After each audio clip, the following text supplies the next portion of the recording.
ಜಬರ್ದಸ್ತ್ ಮನರಂಜನೆಯ ಸಂಪೂರ್ಣ ಪ್ಯಾಕೇಜ್ ಆಗಿದೆ ಲಕ್ಷ್ಮೀ ನಿವಾಸ. ರೇಟಿಂಗ್ ರೇಸ್ನಲ್ಲಿ ಲಕ್ಷ್ಮೀ ನಿವಾಸದ್ದೇ ಫುಲ್ ಹವಾ. ಲಕ್ಷ್ಮೀ ನಿವಾಸದ ದೊಡ್ಡ ತಾರಾ ಬಳಗಕ್ಕೆ ಹೊಸ ಕಲಾವಿದೆ ಸೇರ್ಪಡೆಯಾಗಿದ್ದಾರೆ. ಈ ಧಾರಾವಾಹಿಯಲ್ಲಿ ಸಿದ್ದೇಗೌಡರ ಎಪಿಸೋಡ್ ಬಂದರಂತೂ ನೋಡುಗರಿಗೆ ಫುಲ್ ಖುಷಿ. ಪಕ್ಕಾ ಮಂಡ್ಯ ಭಾಷೆಯಲ್ಲೇ ಎಲ್ಲರನ್ನ ಕಾಡುವ ಸಿದ್ದೇಗೌಡರ ಆಕ್ಟಿಂಗ್ಗೆ ಪ್ರೇಕ್ಷಕರು ಫುಲ್ ಫಿದಾ ಆಗಿದ್ದಾರೆ. ಅಂದಹಾಗೆ ಈಗ ವಿಶೇಷ ಸಮಾಚಾರ ಏನಂದ್ರೆ, ಒಂದೇ ಧಾರಾವಾಹಿಯಲ್ಲಿ ಅಮ್ಮ ಮಗ ಅಭಿನಯಿಸ್ತಿರೋದು.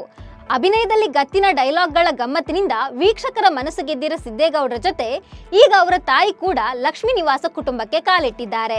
ಧನಂಜಯ್ ಅಮ್ಮ ಯಾರು, ಅವರು ಯಾವ ಪಾತ್ರ ಮಾಡ್ತಾ ಇದ್ದಾರೆ ಅಂತ ಹೇಳ್ತೇನೆ. ನಾನು ಶ್ವೇತಾ. ನೀವು ಸುದ್ದಿಯಾನದ ಸಬ್ಸ್ಕ್ರೈಬರ್ ಆಗೋದಕ್ಕೆ ಮರಿಬೇಡಿ.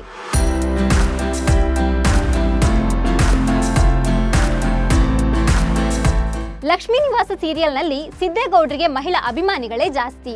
ಯಾಕಂದ್ರೆ ಭಾವನಾಳ ಹಿಂದೆ ಬಿದ್ದಿರೋ ಸಿದ್ದೇಗೌಡರು ಅವಳನ್ನ ಇಂಪ್ರೆಸ್ ಮಾಡಲು ಆಡುವ ಆಟಗಳು ಎಲ್ರಿಗೂ ಇಷ್ಟವಾಗುತ್ತೆ. ಆದಷ್ಟು ಬೇಗ ಅವರಿಬ್ರು ಒಂದಾಗಲಿ ಅಂತ ಅಭಿಮಾನಿಗಳು ಬಯಸ್ತಿದ್ದಾರೆ.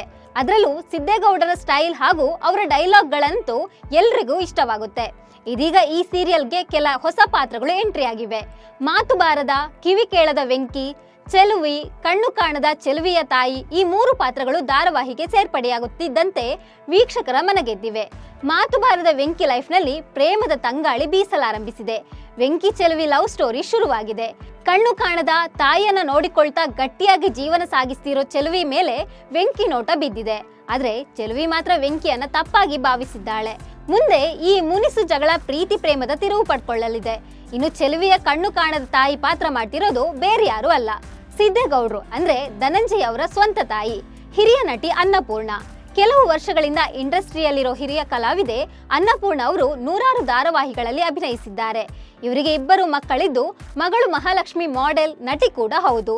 ಮಗ ಧನಂಜಯ್ ಲಕ್ಷ್ಮೀ ನಿವಾಸ ಧಾರಾವಾಹಿಯಲ್ಲಿ ಸಿದ್ದೇಗೌಡರ ಪಾತ್ರ ಮೂಲಕ ಜನರ ಮೆಚ್ಚುಗೆ ಗಳಿಸ್ತಿದ್ದಾರೆ.